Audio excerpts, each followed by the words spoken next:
Okay, so here we are again at the National Wine Centre. My name is Mike Maisie and I'm from Australia.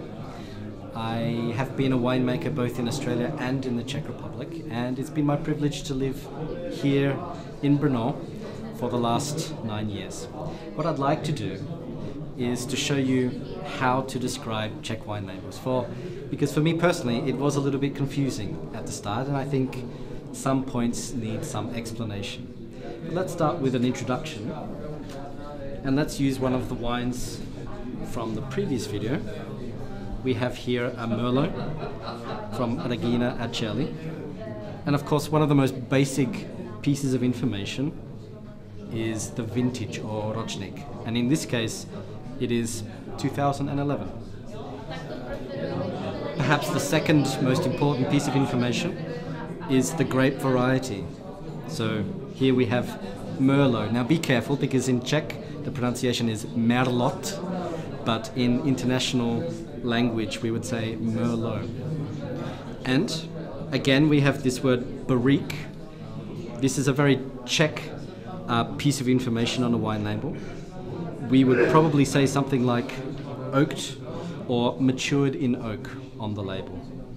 So that's enough of an introduction, I would say.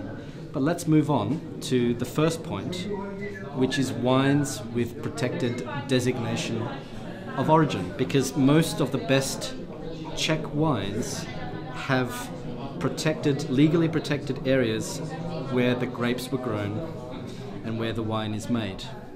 So in this particular case, we have a few details of where the grapes were grown, and perhaps we can start with this phrase, Vinařský oblast. So this is the wine region. And in this case, it's Morava or Moravia. The second piece of information is Podoblast. So in English we would say the sub-region, and in this case it's the Znojemská sub-region, or it's from Znojmo sub-region. The third point is Obec, and here we would say village or municipality, and in this case it's Dolní Kounica. This is the village. And finally, the last piece of information is the Trát, and here we would say the vineyard site or simply vineyard. And in this case, it's Šibeniční hora. Okay, so that's talking about where the grapes were grown, which is a very important part of Czech wine labels. Now, let's move on to the second point, wines with special attributes. One of the things you see on most of the best Czech wine labels is the phrase Vino s přívlastkem, which in English is wines with special attributes.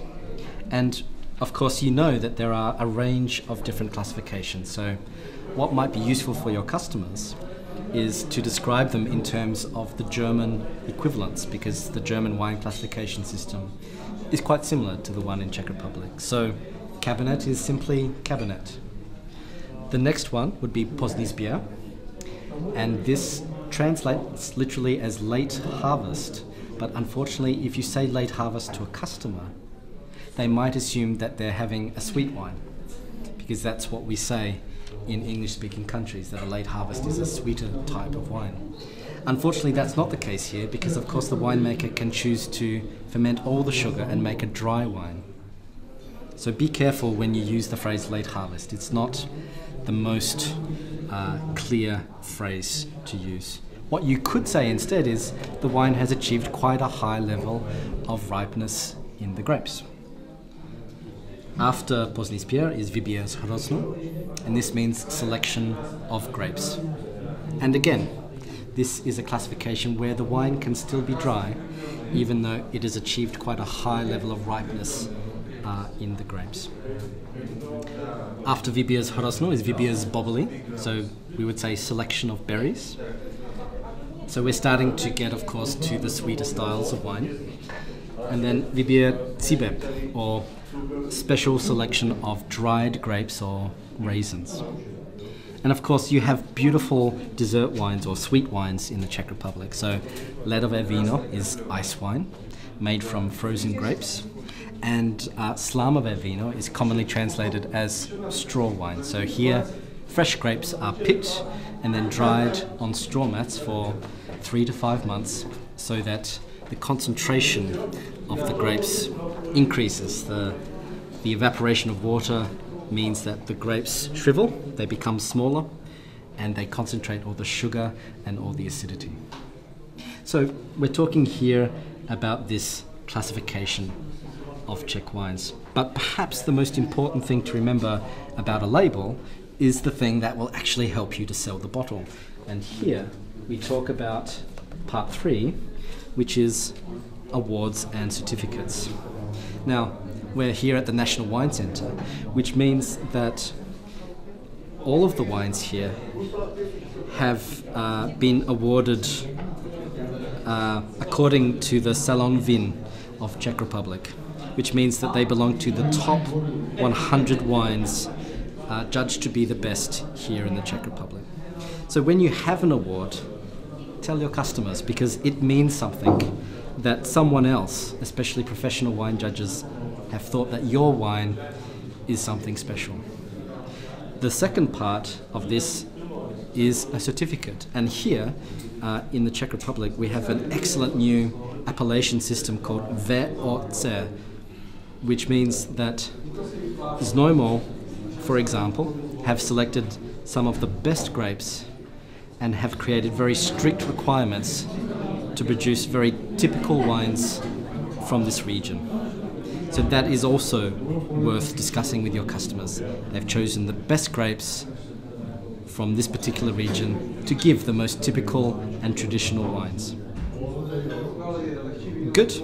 So just to summarize, many things on a wine label: vintage, ročník, vina odrůda, or grape variety. We talk about where the wine is from, region, sub-region, village, and vineyard site. And we also talk about different classifications within the system, such as Cabernet, Postní Výběr, Hrozno.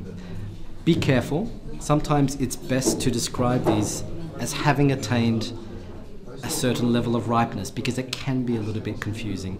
And finally, please tell your customers about the awards that your wines have won and about the certificates that guarantee that what you're getting is a typical wine from this wine region.